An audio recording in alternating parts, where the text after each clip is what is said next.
UFOs, flying saucers, daylight discs, and nocturnal lights. Since the beginning of recorded history, the people of planet Earth have witnessed strange events in our skies. Ever since the first unidentified flying object was seen thousands of years ago, we've searched for an explanation, more often than not making something up to calm ourselves down. In this attempted identification, UFOs have been called messengers of God and chariots of fire. Still others insist that UFOs are extraterrestrial spacecraft from faraway planets and galaxies. With over 600,000 planets in our own Milky Way galaxy capable of sustaining life, the extraterrestrial hypothesis is the most commonly accepted theory. Admittedly, the subject of UFOs has drawn mostly scorn and ridicule from the American press, not so much a disbelief in the UFOs themselves as it is a frustration with the lunatic fringe generally associated with the UFO field, those who insist they know what UFOs are, where they come from, and what their agenda is. Whatever UFOs are, there still is no more of a case for one explanation over another until our government comes forward with the information many believe they have been sitting on since the 1930s. Whatever UFOs are, they keep appearing in our skies year after year, witnessed by thousands of average Americans, people who never gave UFOs a second thought until they saw something strange in the sky that they couldn't explain. In 1990 and 1991, reports of UFOs came from thousands of witnesses in the Soviet Union, Africa, Europe, Canada, Central and South America, and the United States. In the Soviet Union, most reports came from Tbilisi, in the province of Soviet Georgia. In Europe, thousands watched a triangular-shaped UFO and white round objects fly over Belgium. A display so big and so spectacular that it was witnessed simultaneously in neighboring countries. This time, the Belgian government and Air Force admitted that the UFOs showed up on their radar screens during the multiple sightings. In the United States, thousands watched the same UFOs seen in Europe as they floated over northern Alabama and the Florida Panhandle. In the next 90 minutes, travel with us across the United States as we meet former Air Force officers in Roswell, New Mexico and Tucson, Arizona. We'll meet other UFO witnesses, scientific researchers, newspaper editors, broadcast journalists, and law enforcement officers who have first-hand experiences with UFO sightings and close encounters of all kinds. We won't try to tell you what UFOs are because we still don't know. Rather than speculate on what UFOs could be, we'll explore how Americans react to them in our program, UFOs, A Need to Know.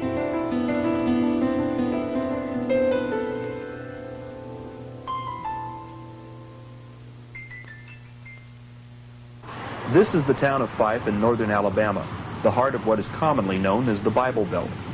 The people of Fife still live the same kind of lifestyles their ancestors lived here at the turn of the century. You could say that Fife, Alabama is the most normal place you've ever seen. But what happens here after the sun goes down isn't always normal. On the evening of February 10th, 1989, residents from all over the county deluged the switchboards of local law enforcement agencies. Some callers reported seeing a beautiful flying saucer rimmed by bright multicolored lights, hovering silently and flying off into the distance at a snail's pace. Others watched a large triangular object with 3 large white lights underneath. One local resident phoned the Fife Police Department after watching a crescent and triangular-shaped object pass over the treetops. As the woman reported the object, she asked for a patrolman to come out and look. Fife Police Chief Charles Jr. Garmany and Assistant Chief Fred Works half-heartedly got into their patrol car and headed out to the community of Grove Oak, west of Fife. Before they could reach their destination, they heard officers from neighboring police departments on their radio, all reporting strange objects in the sky, objects that made no sound, objects they couldn't begin to recognize. In less than a minute, Chief Garmany and Assistant Chief Fred Works spotted one of the objects. A lady had called an object in the sky in, and the chief and myself went out to check it out, and we saw a bright white light in the sky before we ever got to her location.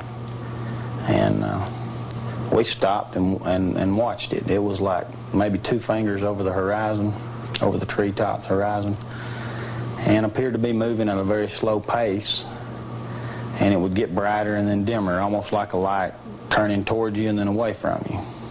So we stopped the vehicle and observed it for a few minutes, just, I don't know, 2 or 3 minutes, and decided we would try to drive toward it. We radioed the town down south of us, and I believe their chief was on duty at that time, and he confirmed that he saw the object, and it appeared to have some blinking lights on it, like maybe a red and green colored lights. A police officer from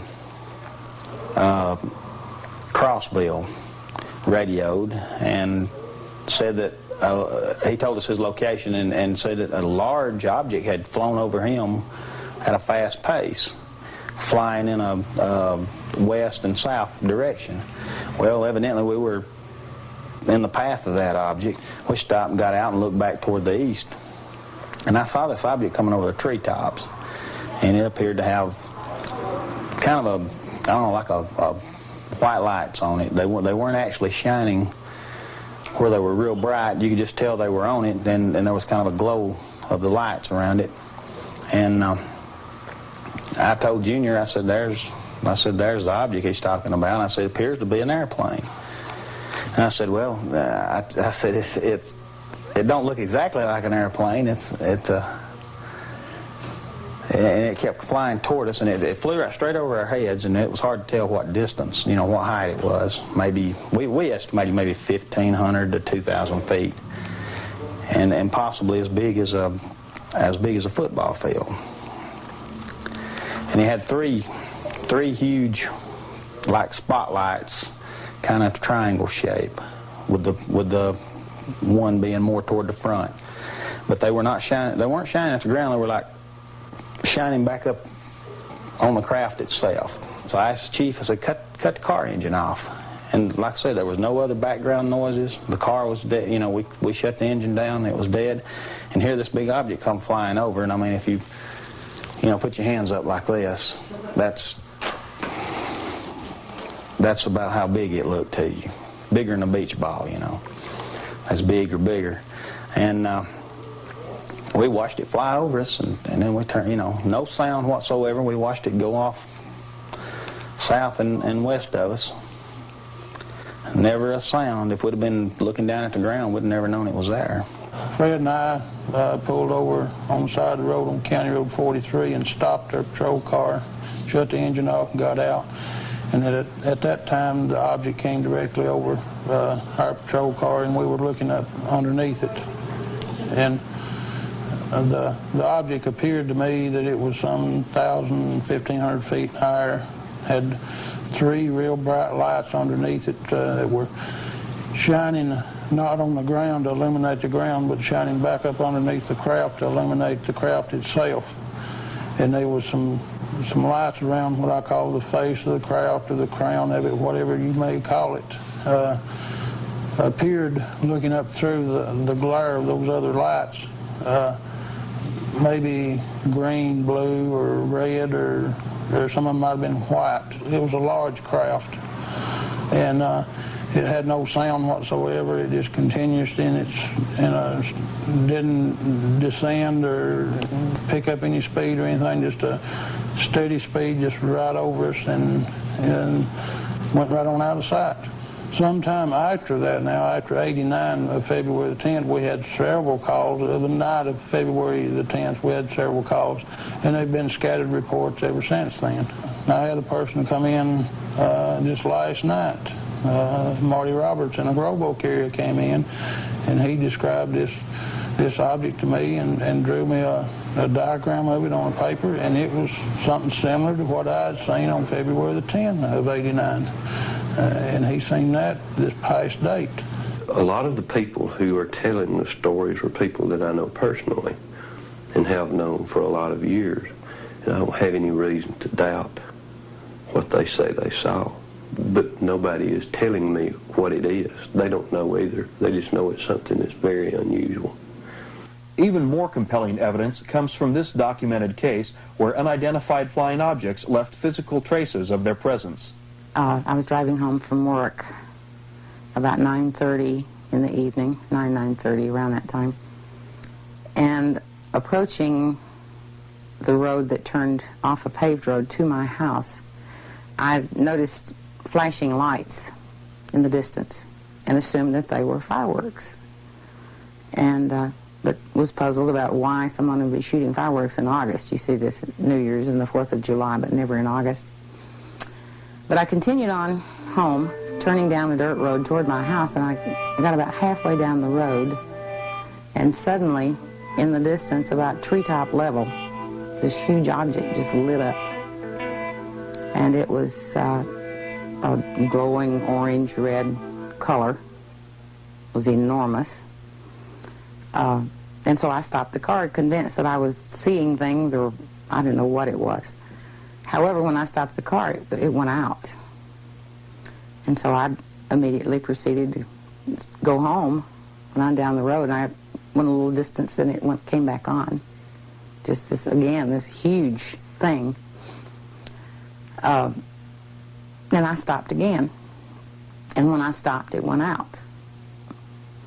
And I sat there for a few minutes, and then I started on again to come on down the road home, and it lit up again. And when I stopped the car, it didn't immediately go out, but it did go out. And I decided that I'm not staying, I'm leaving. And so I began reversing up this dirt road with the ditches on either side. No backup lights. I don't really know how yet I made it without going in the ditch, but when I finally reached the paved road and turned around and then looked back, coming toward me at about power line level was an enormous, bright, bright light. The glowing object was not there any longer. It was just this really bright light, and moving very slowly in the direction that I was traveling. And so I immediately took off, and I went back to my office in Fort Payne. I have no idea what I saw, but it scared me to death. It was bigger than my house. It was just an enormous glowing object. There were 6 or 8 pine trees that were affected by whatever this thing was. They had turned a very strange color, the needles on the pine trees. There's a maple tree nearby that with leaves on one side and no leaves left at all on the other side of this tree. And underneath where this object was, there's nothing but bare ground. Everything had died, all the grass and weeds and foliage of any sort. Just totally bare ground. Well, this happened in 1976, and it seems, I'm not absolutely certain of this, but I think it's been about 4 years ago that it finally started to regrow, which would be 86. So there was a period there of somewhere around 10 years that we had just a big bare spot there, that nothing grew. And there was a large pine tree that looked like something had just snapped the top out of it. However, it had not turned a different color. It was still green, but it was broken. Janine Lyle's story gains more credibility as a sergeant in the Alabama State Troopers recounts his investigation. At the point where Janine stated she saw the object, there was a large area of dead vegetation, trees, grass, weeds, bushes, etc., all dead, nothing growing. I measured the area, and it measured 60 feet at the widest point by 90 feet at the longest point. There was a stand of grass in full bloom in the middle of the field road, and it came up to a point and stopped. And for a distance of 90 feet, there was nothing growing in this field road. And at the end of the 90-foot span, the grass, again, was in full bloom. There were no bushes alive, no trees alive in this entire area. There was a maple tree that had multiple trunks, and half the maple tree was in full bloom, and the side that would have been exposed to the object that Janine stated she saw was dead, and nothing was growing on that tree. I personally was puzzled then, and am still puzzled as to what might have caused that. As to what Janine saw, I have no idea. But something caused this area of 60 feet wide by 90 feet long to be completely void of any living vegetation for a several-year period of time. I made periodic trips back to the area over the next few years, and each time that I went, it was as before, nothing living in that particular area. Everything else around there was green and lush in the summertime and bare in the wintertime, as it should be. I believed Janine, and I'll state today I certainly believe that she saw exactly what she stated she saw. Now what it was, we don't know. Perhaps the most significant detail of the Fife sightings is the way the community responds to seeing UFOs. While amazed at the spectacular sightings in their area, the locals don't have a problem with being at the hub of UFO activity. Most UFO researchers consider the existence of UFOs a challenge to organized religion. The local pastors would disagree. Well, of course, being a Christian, I think it all has to start from a basis. Being a Christian entails taking by faith something that you cannot actually see. The Bible, for instance. Now, there's a certain amount of things that you can read in there that can be proven, of course, you know, by history and archaeology and so forth. But no way could a person come to the point of being a Christian just on the basis of what has been proven or has not been proven in the Bible. So the element of faith is there, and you've got to start there. So the reason I'm saying that is that for me as a Christian, I can see to where in the Bible Belt you have this underlying root system of faith in the Bible and in God, let's put it that way, so that you don't have to feel like you have to explain everything. Whereas if you're not in the area, the Bible Belt, or you haven't had that traditional those values of faith instilled in you, well, then you're going to feel like you have to prove. More things have to be proven to you, factual, rather than taking them by faith. That's why I think that you'll find in the Bible Belt less of an apprehension concerning UFOs. I feel that Jesus, in the Scripture, and I believe it was in the Gospel of John, said that there were others that those that he talked to at that time did not know about, other sheep. And I feel that they could have been people from other planets, other places, not just necessarily limited to this world. But I think if you want a biblical text proof to say that there is a possibility within Christianity that Jesus allowed the possibility of other life, that would be it. That to some people might not be enough, but it is for me, because I just about base everything that I believe on the Word of God, and He gives me that leeway right there to think about the possibility of other life. For me to say that to teach people here that I've figured God out, there are no such things as UFOs or whatever you want to call them, you know, that's taken license a little too far. Because if I believe that the Bible says that God, the handiwork, declares the majesty of God, well then there's no limit to what He can or cannot do. And if I understand my position as a believer, then I have to respect a certain amount of the unknown. You've heard the term Southern hospitality.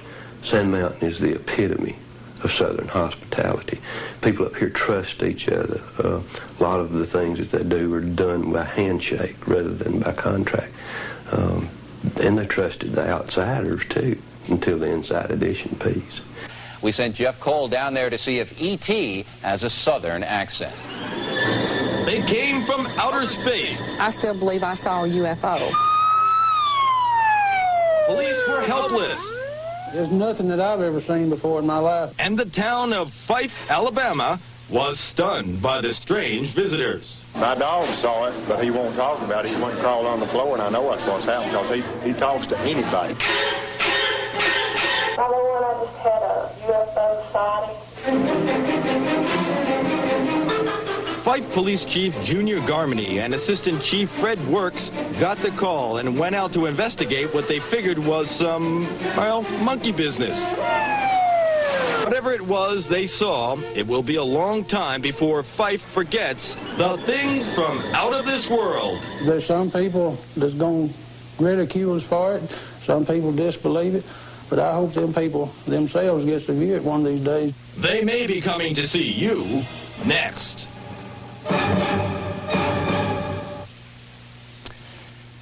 There is a legitimate investigation going on down there, if you can believe it. The FAA and the Air Force are doing that investigation. And if any of you Martians are watching this broadcast, please drop by to see us and bring Elvis with you. Straight ahead, we'll get back to reality.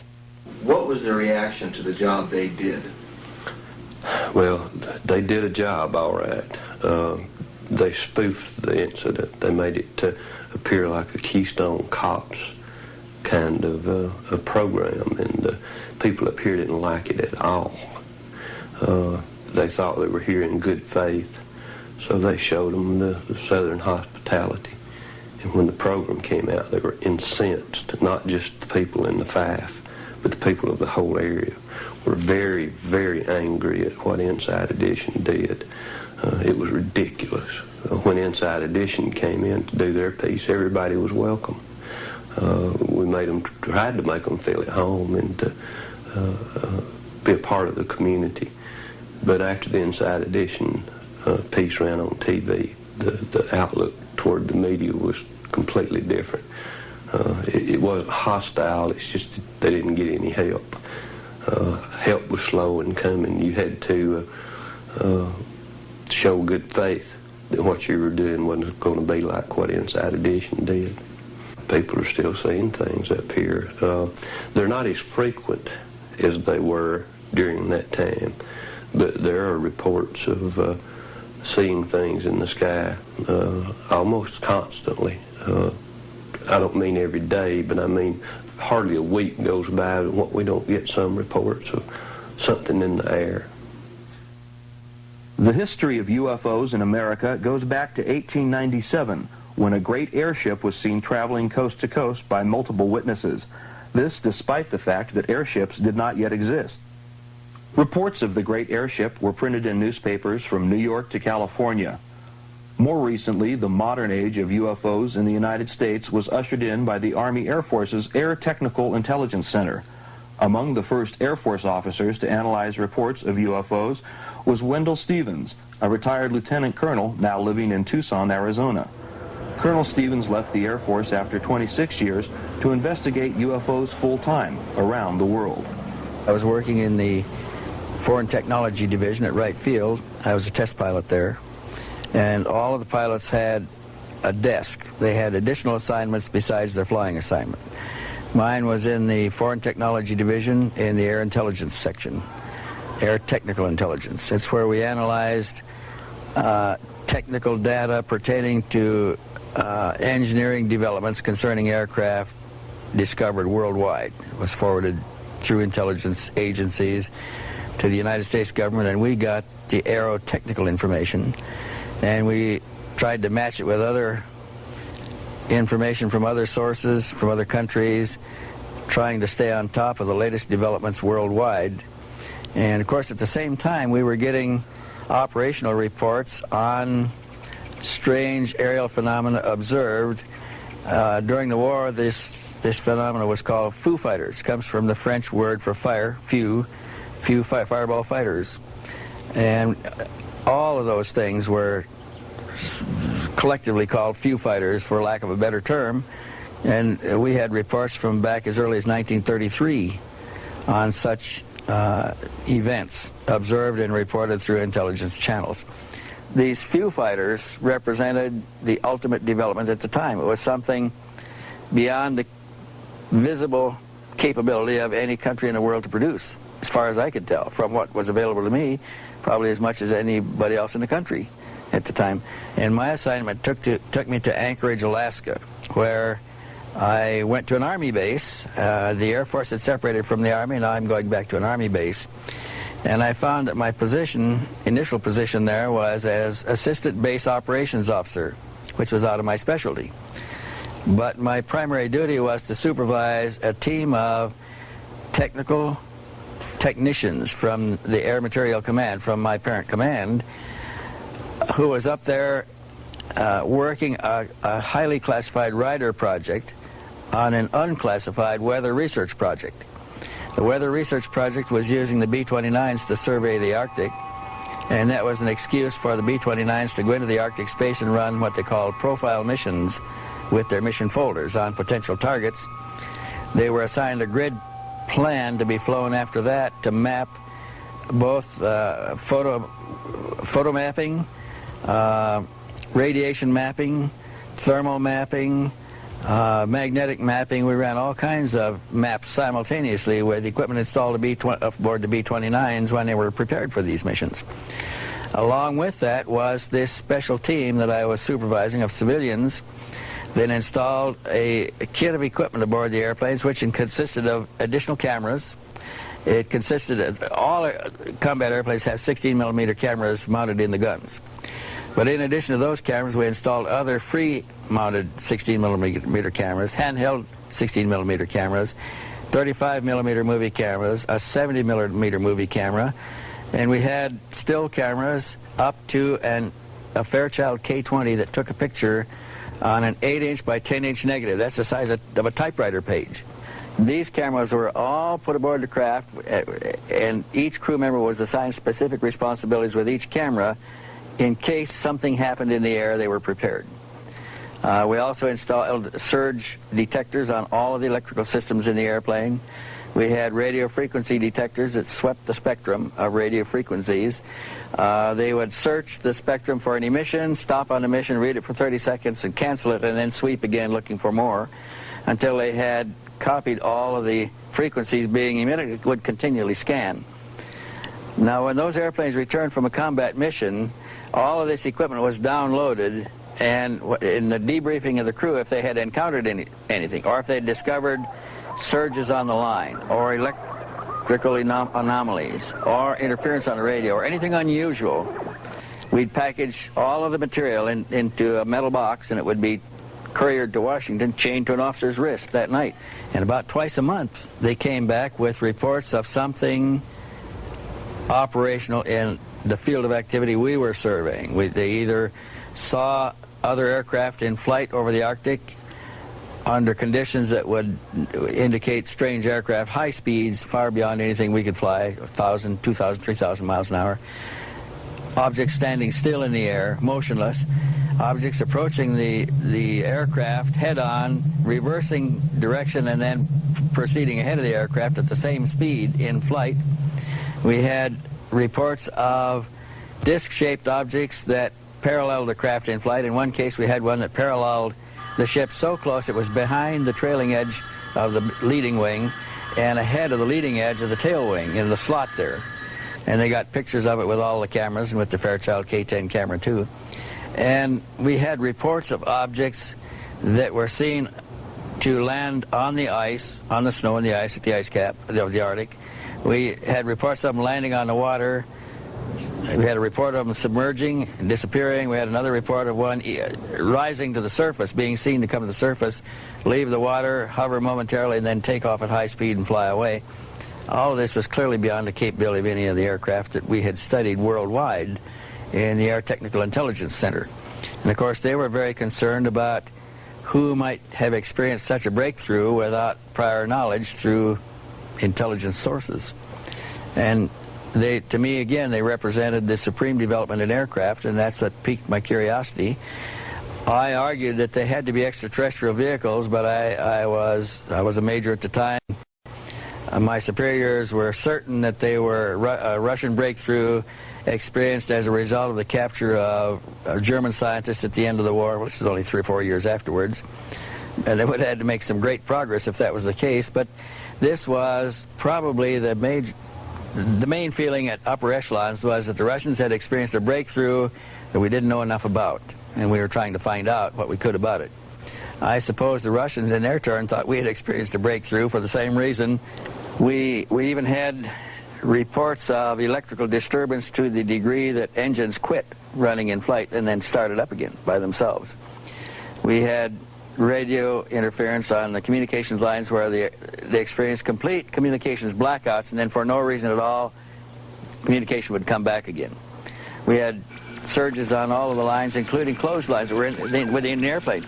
That, for instance, some systems in high technological airplanes work at, say, 300 cycles per second.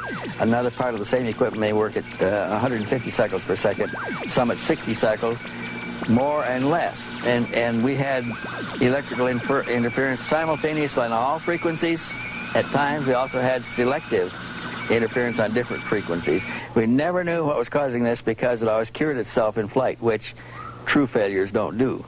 And it indicated the potential for somebody else to selectively interfere with frequencies and functions aboard an operational vehicle in flight. And these are supposed to be our best military equipment. They're supposed to be foolproof, and somebody was fooling with the systems. And so I'm sure this got a lot of attention in Washington. I was never able to see anything because when a flight came back with evidence captured in that mission, my team of civilians downloaded the cassettes, the cartridges, the reels, the rolls, everything, and we were never allowed to process anything there. It was all packed in this metal box. It was like a small footlocker, and couriered to Washington, and nothing ever came back down the line to us.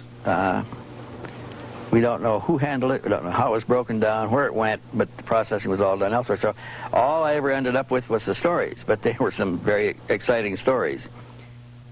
In the late 1970s, documentary film producer Linda Moulton Howe heard a first-hand UFO account from her brother, then a military helicopter pilot. With details of the story fresh in her mind, Linda began investigating reports of unexplainable cattle surgery and cattle mutilations in the same areas of reported UFO activity. One night, that fall of October of '75, I had a phone call while I was actually on the floor with a typewriter writing a medical script. And it was my brother, and he was extremely excited. And the first words out of his mouth were, "Linda, a UFO has set down on the base." And I rarely heard my brother speak with such energy. He was a helicopter pilot in '75 at Malmstrom Air Force Base outside of Great Falls. And that particular night, he had been at a wing party when beepers started going off all over. There was an emergency. And the emergency, as it turned out, was that electronic signal equipment had gone off over a missile silo known as Kilo 7 at Malmstrom. And a sabotage alert team was reporting that a football field sized, that'd be 300 feet in diameter, an orange glowing disc was hovering, or stationary, whatever word you want to use, very low to the top of the missile silo. And that it was casting light that was brighter than daylight. My brother said that the sabotage alert team actually had an argument with the command unit saying, "You want us to go closer than where we are," which was a quarter of a mile away, "then you come out here." And that kind of insubordination got people's attention too, that something serious was there at that missile silo. Jets were scrambled. When the jets got above whatever this orange glowing thing was, it blinked out. The sabotage alert team said, "We know it must still be there, it's just disappeared." As long as the jets were there, couldn't see it. The jets were called back on it came. Began to rise and was picked up by radar until it Dopplered off at 200,000 feet. Well, the next day, my brother said that they sent a team out there to investigate that missile, and that they found that the targeting information in the computer head about where the warhead would go in the world had been changed. And the next day, they took out that whole missile and put in a new one. Same time, around the base, ranchers were finding mutilated animals. And my brother had a first-hand conversation with a flight surgeon at Malmstrom Air Force Base in 1975 when a rancher brought in the back of a pickup truck a cow in which The lips alone had been beveled so perfectly and surgically that the flight surgeon talked to my brother about it and said that the tissue of this particular cow had been drained so thoroughly of blood that it was not even red, it was the palest of pink white, and that he as a flight surgeon had no idea what had happened to that cow. Well, that was 75. The next year, I moved with my family from Boston to Denver. I had a little file on animal mutilations, but the truth was, I really in my own mind didn't have any solid connection of thought at all between the animal mutilations and what had happened at Malmstrom with that UFO. To me, in my mind, they were separate issues. I did a whole series of films and studio programs on environmental issues and was working on a program with a crew in the summer of '79. It was actually behind the scenes of a Colorado Shakespeare Festival, as far from this subject as you could get. And my sound man was talking about the fact that there were mutilations happening in the West. And sure enough, I began realizing that the newspapers had more mutilation stories, and I thought, well, I've got to get to the bottom of this. When this phenomenon, the mutilation, started back in the late 60s, I know that there were people who, in the beginning, they took it seriously, even though the rest of the world was saying it might be predator and satanic cult. I guess I find myself in that unusual and unique position of also being one of those people who took the mutilation seriously enough to stick with it long enough that I have found myself becoming an authority in an area that I never would have suspected, the mutilation of animals worldwide. But the carcasses themselves are one of the biggest single bodies of evidence that something highly unusual is taking place on this planet. Mutilations have continued every year in my files.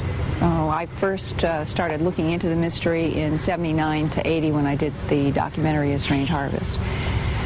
And the phenomenon was worldwide then. It remained worldwide in stories throughout the beginning of the '80s. We're now 1990. And right here in front of me, I have an article from Associated Press. Cattle mutilations, still unexplained. This is dated August 19th, 1990, Vicksburg Sunday Post, Vicksburg, Mississippi. Here is a story about 2 mutilations in a little teeny place in Mississippi called Guntown. This is 1990. This is right now. One of them, and I talk with the veterinarian, a veterinarian named McMillan in Guntown.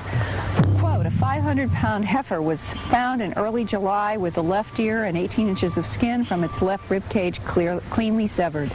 Where the hide had been, a hole was bored through to the beast's heart. And the vet said that he could look right down through a hole in the rib cage and he could see a hole going through the heart. Do we have any technology that could do that kind of a... Maybe lasers. Maybe lasers. But the big question is, which contingency of the human community is going to be bothering with a calf in Guntown, Mississippi, with laser equipment that could do this? Current day lasers, if the military has it, fine.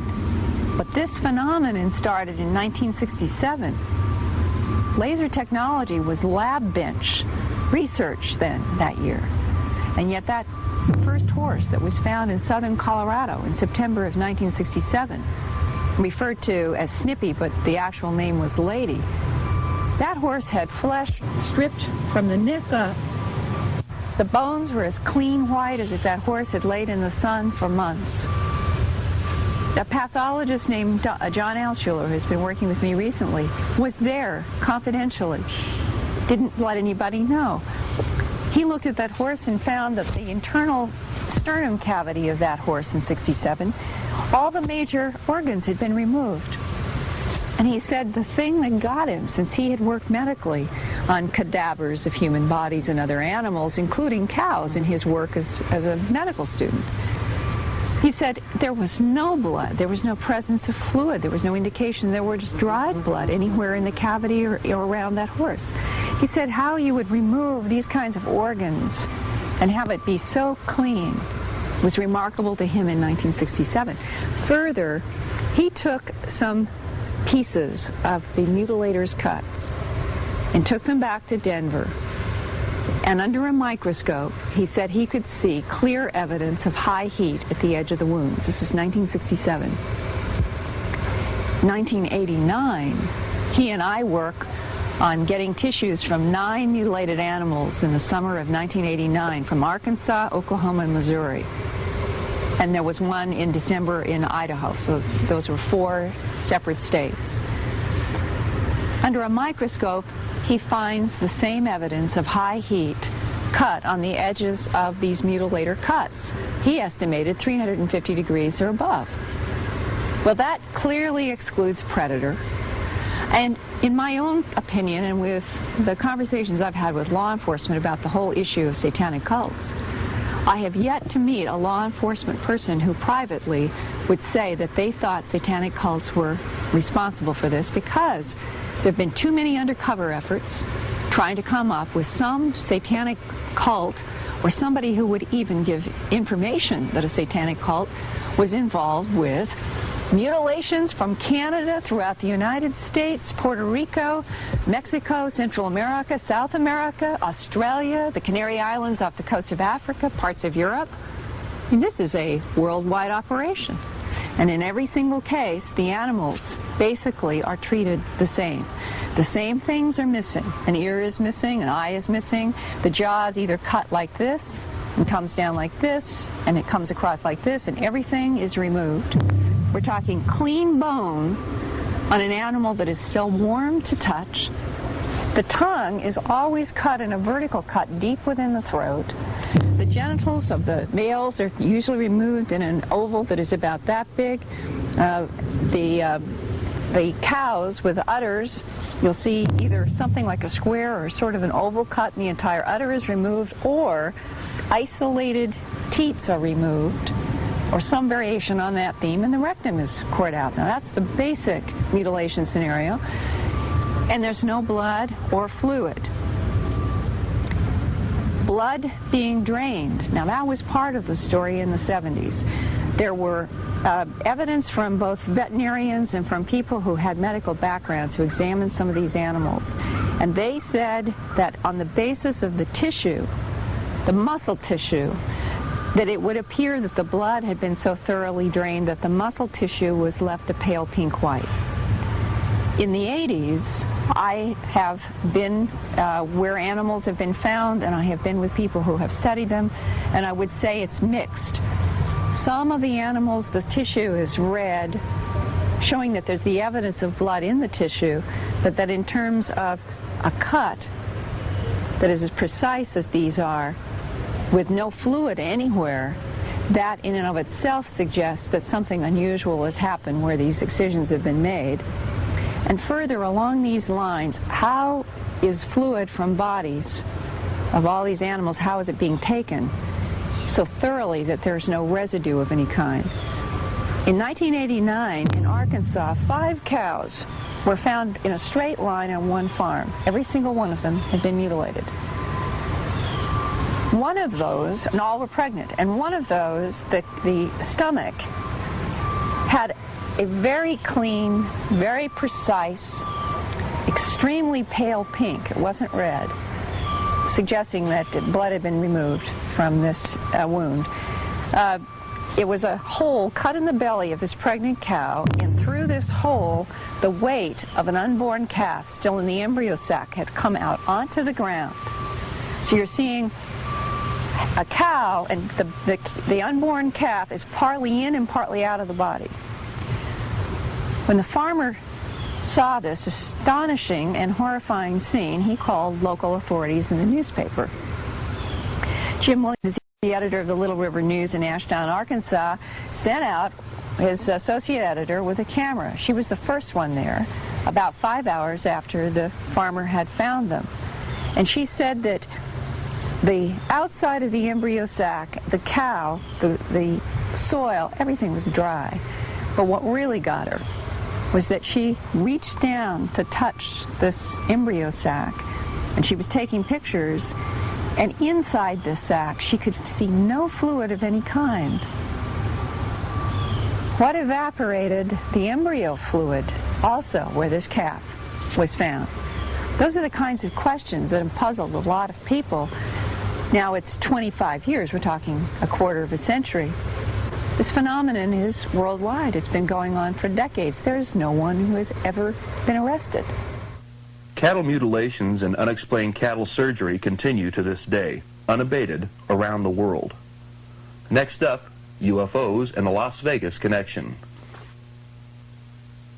Meet George Knapp of KLAS-TV, Las Vegas. For 2 years, from 1989 through 1990, George produced several award-winning reports and full-length specials about the UFO phenomenon and those who get caught up in it.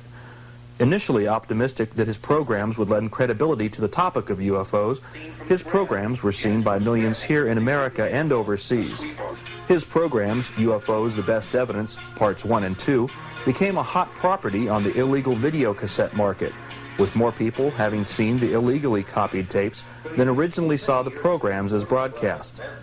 After dealing with the subject of UFOs and high-visibility proponents of the Flying Saucer Society, his initial optimism has turned into pessimism after having his fill of lunatic fringe ufologists. We've all seen so many people in this field where they want to convince you've got to believe.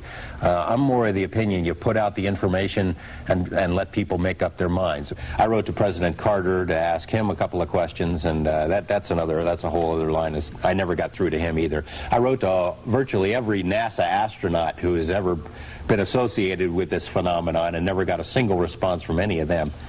You'd figure you'd at least get a form letter back, and never got anything. I wrote, I'm very disappointed with the Freedom of Information Act, how effective that is, too, because I didn't get diddly out of that. Wrote to NASA knowing that they had a certain body of information. I asked for all of it. Well, here it is. Here's all of it. And 6 months later, somebody else asks for all of it, and they got a lot bigger pile of all of it than I got. So I think, there's very few checks and balances on that. They give you what they want in that system. I asked for my own FBI file. I know that there is one there. I've covered the president on a number of occasions. I know there have been some background checks. I know I've been mentioned to the FBI in the course of investigating various stories here in Las Vegas in association with organized crime. They have no file on me. That was their response. Oh, yes, they do. Well, they do now. Some of the information is very disturbing. It changes the way you view things. It changes the way you look at everything once it hits you what really is going on. And I think the government could be right in a sense that if the story came out in its entirety, if the president went on television and said, they're here, we can't do anything about it, that it would shake our foundations. It would shake our belief in religion and shake our belief in government. Maybe people would stop paying their taxes because it would change the way we view everything. It's changed my life. I mean, I'm not seeing God or anything, but it's changed the way I view things. Most controversial in Knapp's UFO report was the story of this young scientist, Robert Lazar. Lazar claims that out in the Las Vegas desert, he worked on operational flying saucers at an area called Site 4. He says it's our country's #1 top secret. I had a casual meeting with Dr. Edward Teller while working at Los Alamos National Laboratory in New Mexico. He referred me, after several years, to a job out in the New Mexico desert, a place known as S4 near Area 51. Where many top-secret government projects had their home base, essentially. Edward Teller is the director of the program, and I think someone approved by Ed Teller, someone suggested by him, I think that carries enough weight in itself. I had a fascination with small jet engines. I had built and installed a jet engine in a little Honda Civic, a small car. It made the front page in the local Los Alamos paper, The Monitor. Coincidentally, and in fact on the back of that front page, Ed Teller was giving a lecture on SDI, and I believe that was June 1982 at Los Alamos. As I was walking up to the lecture hall, I wanted to hear what Ed Teller had to say. As I was walking up to the lecture hall, I got there relatively early, thinking there would be a fairly large turnout, and as it turned out, there wasn't. I got there about an hour and a half early, and Ed Teller is sitting outside, and he had just bought a paper out of the paper machine, and he was reading the front page, and I thought, well, what an opportunity to introduce myself. I can say, well, I'm the guy you're reading about, I always wanted to meet you, so on and so forth, just to get into some small talk. We talked for a little bit. He seemed interested in some things I had to say, and really just wanted to hear his viewpoints on certain things, and we had a cup of coffee together and a donut down at the cafeteria. That was the extent of our meeting. After that, I heard his lecture, and later, after I had moved to Las Vegas, when I decided to get back into the scientific field and sent out resumes to many other laboratories around the country, also any government research organizations, I did shoot a resume to Ed Teller, too. He called right after receiving it and said, I had directed your resume to someone in Nevada. It's a highly classified project, and they'll be requesting an interview. Within 20 minutes, the phone rang. That was the request for the interview. So obviously, Ed Teller gave it more than a nudge. It was more like a directive that this person will be interviewed for this particular job, and that's the bottom line. So yeah, he did get me into the program. In early 1989, I was already in the program and working at a slow pace, because at the same time I had to go through an extensive security investigation that was like no other I had been through before. I had Q clearance from Los Alamos, and this was something far above it, which I was told was 38 levels above Q clearance. It required an executive order to be signed at that time. At that time, that executive order was signed by Ronald Reagan. The program, I was only in the program for a short time, however. I think that lasted all the way till April 1989, when we finally parted ways, and there's a whole story behind that. Initially, during the interviews, it was never specifically stated, hey Bob, we're going to be working on flying saucers or alien craft recovered from crashes or recovered from wherever. The job title was a senior staff physicist. I was to be working on advanced propulsion techniques. Certainly when I made a few trips out there, began reading briefings, things dealing with the origin of the craft, the race or the type of aliens that piloted the craft, specifics on what these looked like, what their physical structure was from autopsy reports, things of this sort. Seeing the hardware, I realized that this is not a research effort, that this is back engineering, and that we have the device, the craft itself, and we are working backwards to find out how it works. They have the finished product and really want to find out the manufacturing technique, the basic physics in it, and it became very obvious what we're working on. But it was strange that even up till the very end, really no words were said about what was going on. The time I saw the craft, large disc flying saucer, typical flying saucer, even that I basically put out of my mind, thinking, well, this obviously is a creation of the government, some sort of advanced type of flying vehicle, maybe an advanced fighter of the future, and this explains all those crazy flying saucer stories. People just seeing tests of this craft. The real striking part was when I saw the interior of the craft and noticing that the seats and everything were extremely small, obviously made for a small creature or children. Obviously they wouldn't let children in there, but that was before I got heavy into it to see that we're talking about strange languages and things and technology that doesn't even exist, and so on and so forth. The information concerning the craft itself, just the hardware, is very compartmentalized. There's a group that deals with specifics on the navigational equipment, the specifics on the metallurgy of the craft, and the specifics on the propulsion and power system of the craft, which is what my group worked on. That in itself created a focal point for our research and looking into what we were dealing with. So in a short amount of time, because that was all we had to look at, really gained quite a bit of information on how things operated.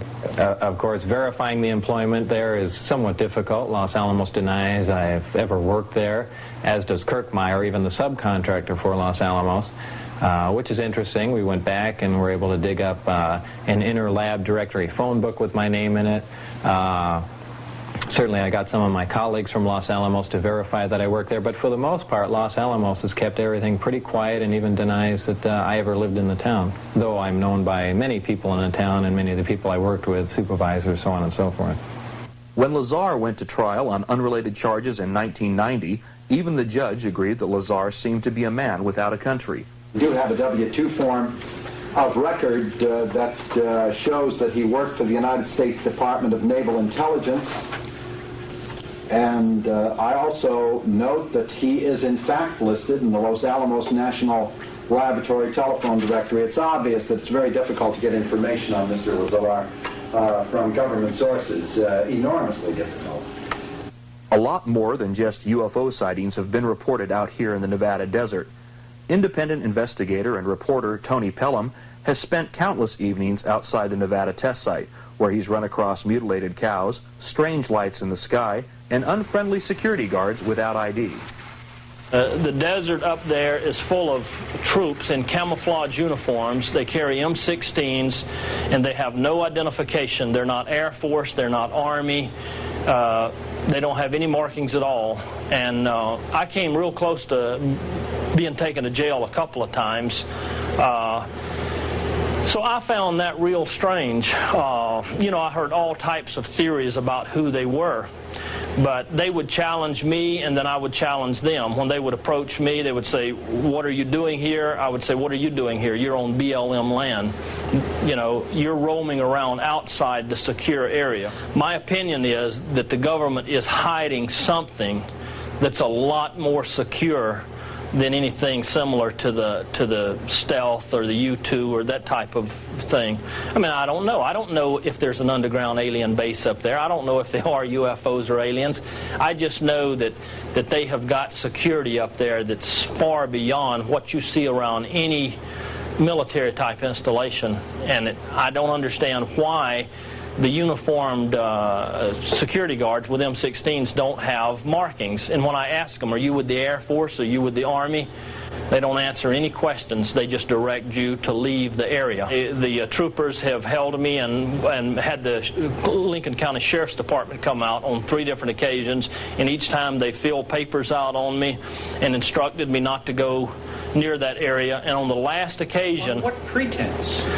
That I have no business near a secret facility. And I explained to them, I'm not even within a mile. I'm on BLM land. So several months ago, about 6 months ago, I went up and I just went near the Medlin Ranch, and I spotted one of the blazers, but I went nowhere near the fences. I've never crossed the line. I've only gone near it sometimes. On my way back to Alamo, the Sheriff's Department met me, pulled me over, filled out another set of papers, in a very formal manner said, "Mr. Pelham, this is the last time you're being told. The next time," he said, "and I'm telling you from the higher-ups, if you come back up and go up this road near this facility again, you are going to jail, period."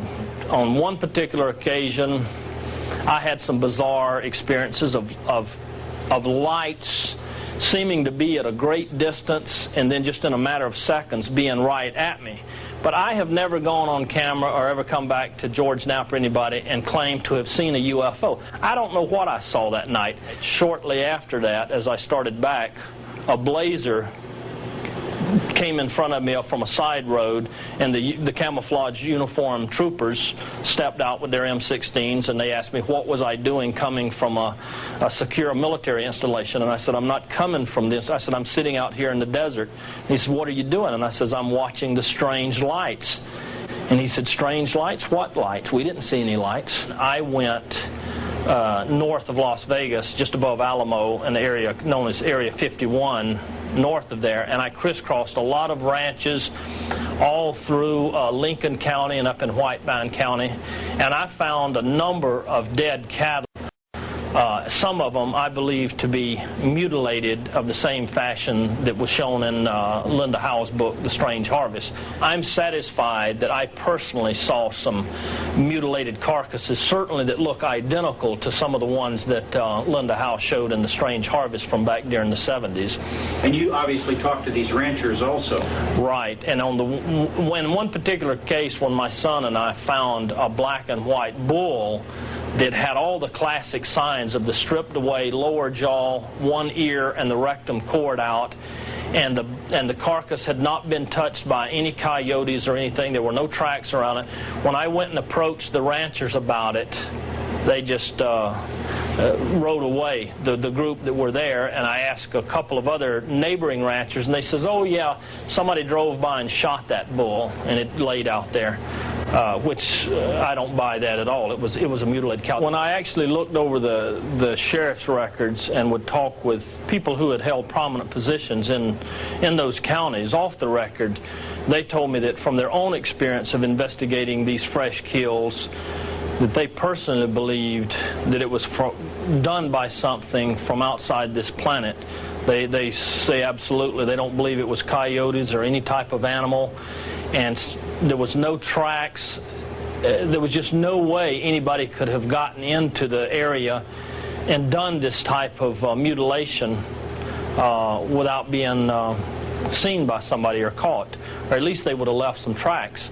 And the fact that there's been thousands of these mutilations around the country and not one has ever been solved. Not one. There's not one sheriff's department or police department that has one solved. And so, like I say, these people that hold positions in the community, they don't want to go on a TV camera and say, yeah, I think it was done by some type of aliens. But off the camera, they say that they believe, because at the same time, the strange lights and the number of supposedly alleged UFO sightings in the area, that there's some connection between the mutilation of the cows and the strange lights in the sky. And all I was trying to do was either prove or disprove that that was going on. And to my satisfaction, I believe that the cows are being mutilated by something that nobody that I know of has explained satisfactorily how it's being done. In July of 1947, the world's first story of a crashed flying saucer came out of Roswell, New Mexico.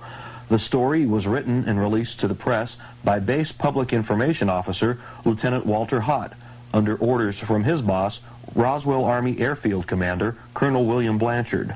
I got a phone call from Colonel Blanchard, and he pretty much dictated, not all the verbiage, but it hit the salient points, telling me about the flying disc that we assumedly had pieces of, and who had gone and gotten it, and what was being done with it. And I wrote the release from the information that he gave me over the telephone. A rancher had brought some material in, or had told the sheriff about some material that he had on his ranch that he had found, and the intelligence officer of the base had been sent out to the ranch to pick up this material and bring it back into the base. And that Major Marcel, who was the intelligence officer, was going to fly it onto 8th Air Force headquarters to give it to General Ramey, who was our immediate commander. The remains found were taken by Major Marcel to his home in Roswell, just down the street from Walter Hott. Major Marcel showed the retrieved material to his wife and son before returning to the crash site. This time, truckloads of the wreckage were brought to this hangar, and quickly the building was secured. Well, I went to my normal duty station, which was my building where we normally worked on the flight line, and later on that day I went to the building where we had these flyway kits stored, and we had been going in there almost on a daily routine basis. And that particular day, there was an armed guard at the building, and we could not get in. What was in that building or why we couldn't get in, it was never explained to us, but we couldn't get in the building that we had normally been going into on a daily or 2 or 3 times a week basis. We all had top secret clearance because we were atomic outfit, and we had all the necessary credentials to do everything that we did on the base, but we couldn't go in that building anymore that day. In recent years, many new witnesses have come forward with more details of the UFO crash of 1947. Among them are several neighbors of rancher Mac Brazel, who remember Mac coming by their homes to show them pieces of the strange material he found in the Corona Desert.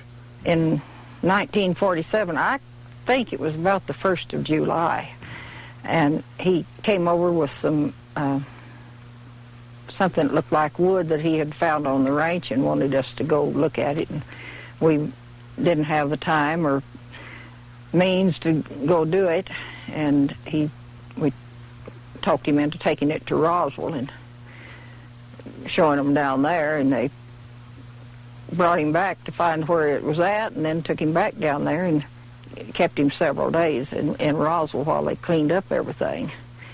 And when he came back, well, he said they told him it was a weather balloon if he ever found another, and he wouldn't report it. The piece he brought up was about the size of a lead pencil and about 4 inches long, 4 or 5 inches long, and it was kind of a tan color, kind of like what we'd say plastic now, but we didn't have plastic then, and you couldn't cut it or burn it or whittle it, you know, just very, very hard.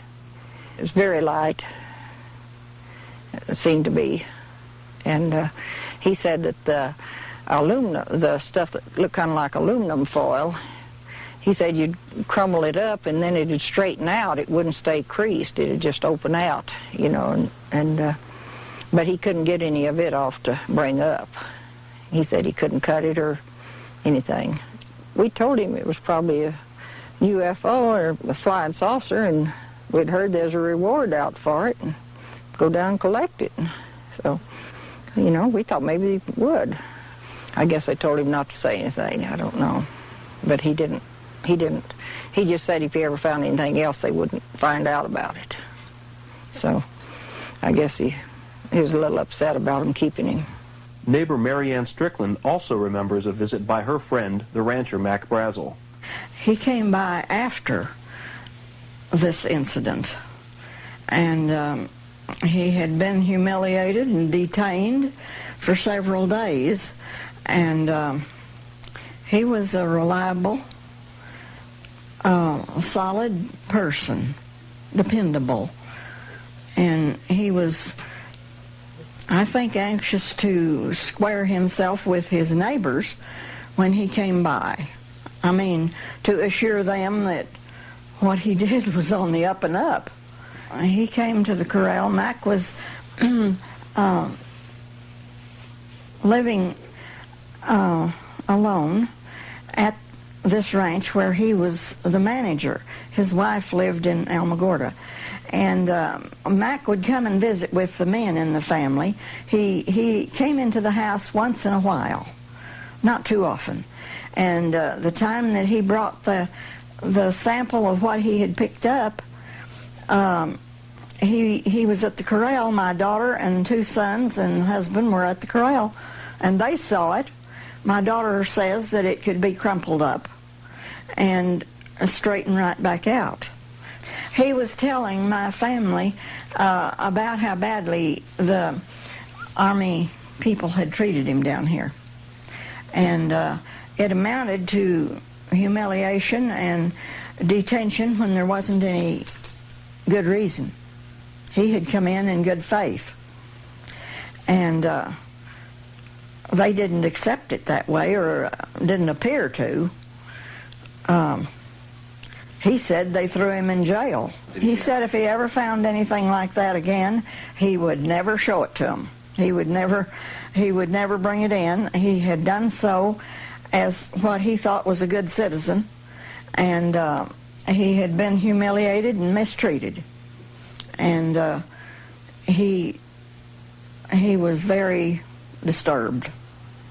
Phyllis McGuire is the daughter of Sheriff George Wilcox. She too remembers the day when rancher Mac Brazel came by her father's police station with the material from a debris field on the ranch he managed. He told me that Brazel had been in to report a flying saucer, and I asked him if he believed that, and he said yes, because I don't know why he would come into my office and tell me this story for no reason at all. He had some material with him, he said, which I did not know what it was. And he said that he had sent some deputies out there, and they had seen some things. They had seen a corral that had some of the material in it, and they had seen a large burnt spot on some grass, about the size of a football field. My mother told me years later that the Air Force asked them not to say anything at all about what had happened, and they changed the story that the paper had put out originally to say that what had been found was a weather balloon. She said that there were bodies and an unidentified flying object on the ground. There were bodies too, but that they stopped the investigation that the sheriff's office was going to do because the Air Force wanted them to. Yet another story of the strange debris comes from Charlie Schmid. In 1947, he handled pieces of the strange debris on location in the Corona Desert. There was some material looked just like tinfoil, but quite strong. And you could ride it up in your hand, and it'd just straighten out, no kinks, no nothing. It just straightened out by itself. Then there were some pieces of material that looked like aluminum, real light stuff, but strong. It was about 16 inches long, about 2.5 inches, and maybe a 1/4 inch thick. But you couldn't bend it or twist it or do anything with it. Even by putting it up against a rock and jumping up and down, you could not bend this material. And then there was some material that looked like wood, which I don't know whether it was or not. It was broke, but it wasn't broke square. It broke like a spear, off at an angle, and it was about 1 inch thick. I mean square, we'll say, that way. But it had some writing, looked like flowers on just one side. It had pink petals, center like a flower, and green mixed in, but you couldn't make no leaves out of it or nothing like that. But it was green in between these flowers on that one side of this piece of wood. A final story confirming the presence of alien bodies comes from former Roswell mortician Glenn Dennis. Dennis refused to talk on camera, but gave us these drawings of alien bodies. The pictures are reproductions of drawings given to him by a nurse who helped prepare the strange bodies for a flight out of Roswell Army Airfield. More details of what actually happened at Roswell in 1947 have just been revealed in this new book, UFO Crash at Roswell. To date, it is the most comprehensive report on the historic events of 1947.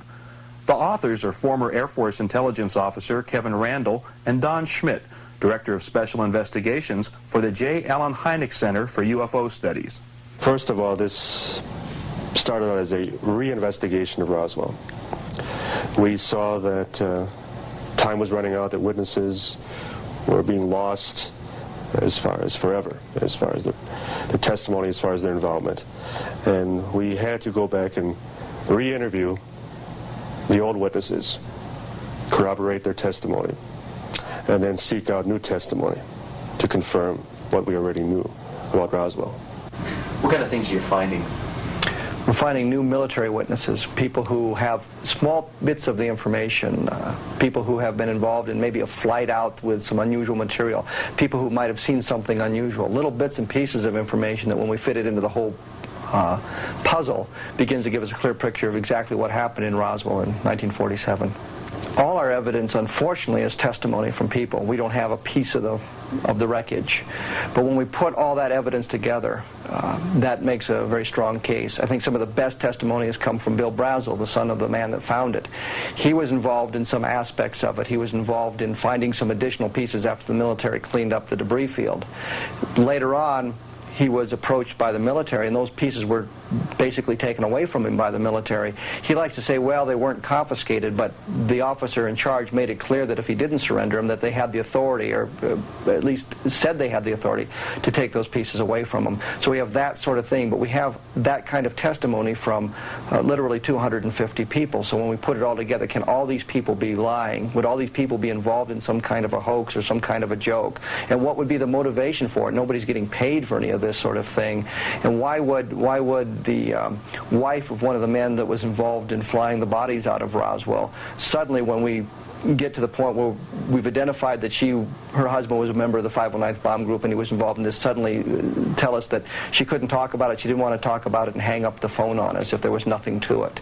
And what did her husband tell her before he passed away? So we've got that sort of thing going for us, and I think that's the body of the testimony, the body of the evidence that we have.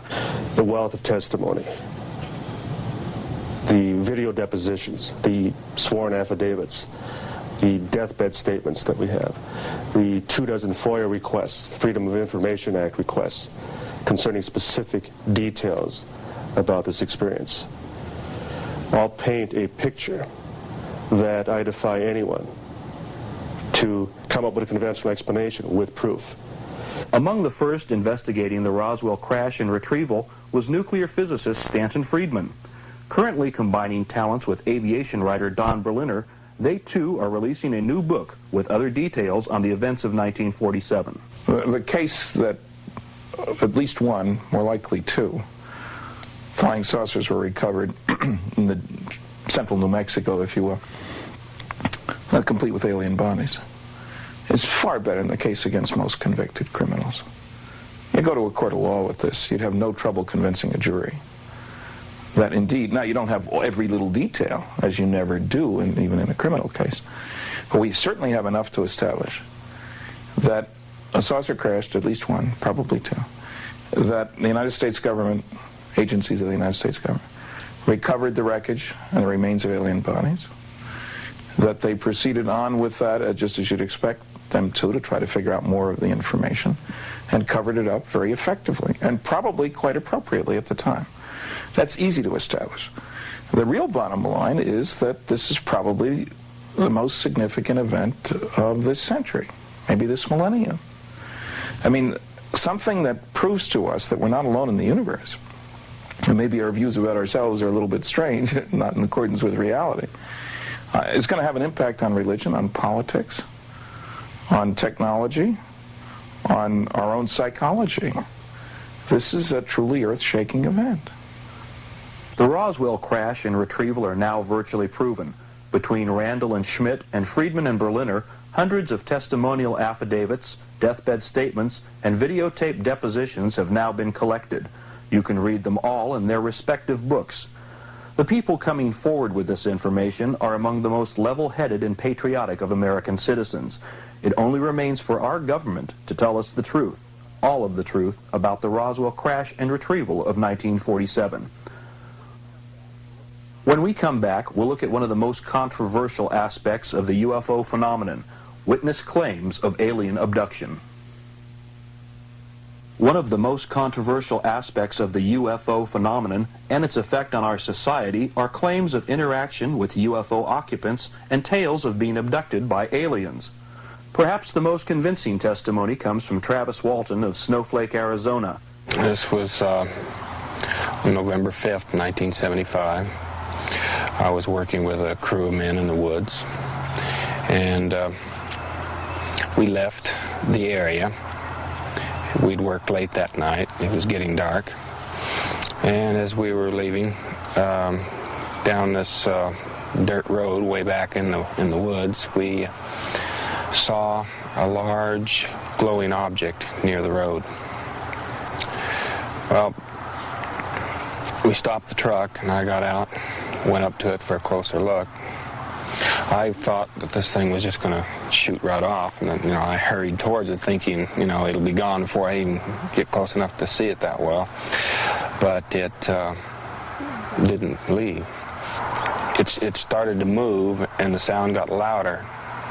So I jumped down behind the end of a log there, and I decided I better get out of there. And I raised up, turned to go, and at that instant I just felt a numbing shock. I blacked out. Men in the truck said they saw a beam of energy come out of the craft and hit me in the upper body, knocked me through the air. When I regained consciousness, I was on board the craft, apparently. I came to kind of slowly. I was kind of groggy. I didn't regain consciousness real quickly, but when I finally got where I could see, I saw these creatures standing over me.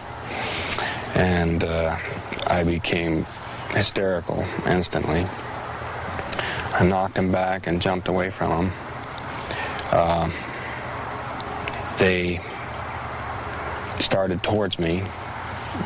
I screamed and made threatening gestures, and they stopped and turned and left this room. They had gone to the right, so I ran down to the left. It was down a curving hallway.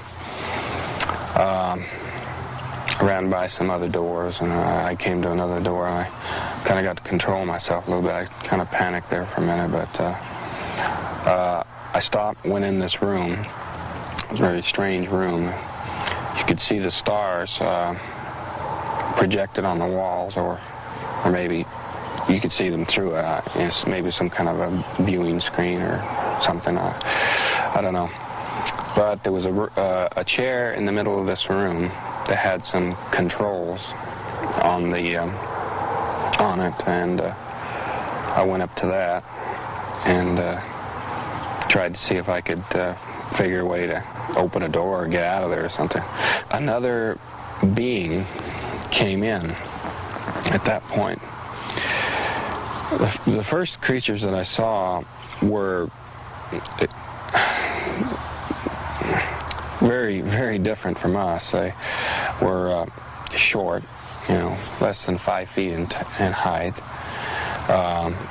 They had large, bulging craniums, kind of a chalky white look to their appearance, very large eyes.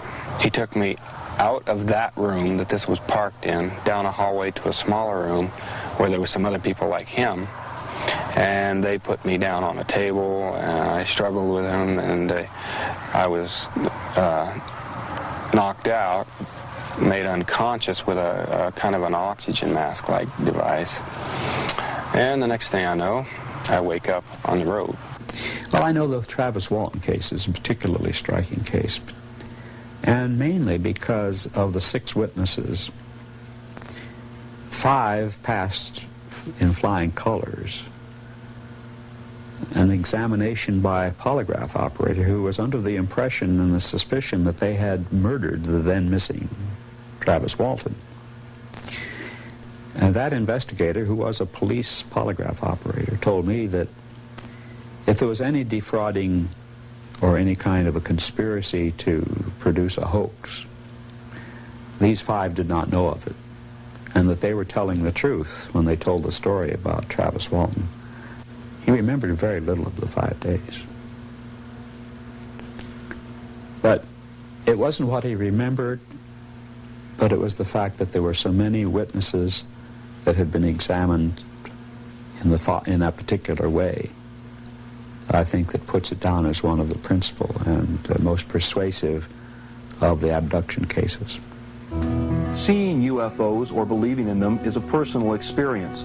The interpretation of paranormal experiences is individually subjective to the percipient. Their interpretation of the experience, positive or negative, becomes their belief.